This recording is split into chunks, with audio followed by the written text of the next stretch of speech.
তো hello guys, কেমন আছেন আপনারা? আশা করি ভালো আছেন। তো গাইস, এই ভিডিওটা হয়তো আপনাদের খুশির ভিডিও হতে পারে, কি এত খুশির ভিডিও হতে পারে কি আপনারা ধারণা করতে পারবেন না। তো গাইস, এই ভিডিওটা কি খুশির জন্য সেটা আমি আজকে বলবো।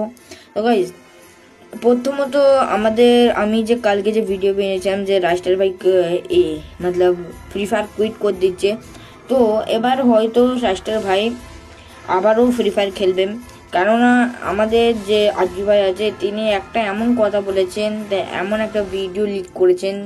তো ওই ভিডিওটা আমি কিন্তু পেয়েছি, আমিও ওই ভিডিওটার উপরে ভিডিও বানাচ্ছি। তো গাইস, আপনারা ওই ভিডিওটা দেখুন। ওই ভিডিওটা দেখে আপনাদের কি মনে হয় আমাদের রাইস্টার ভাই কি এবার কামব্যাক করবে না করবে না, সেটা আপনারা গাইস কমেন্টে বলবেন। আর গাইস, আর আপনারা যদি চান যে আমাদের রাইস্টার ভাই কামব্যাক করুক, তাহলে আপনারা কিন্তু কমেন্টে কামব্যাক কিন্তু স্প্যাম করবেন রাইস্টার কামব্যাক।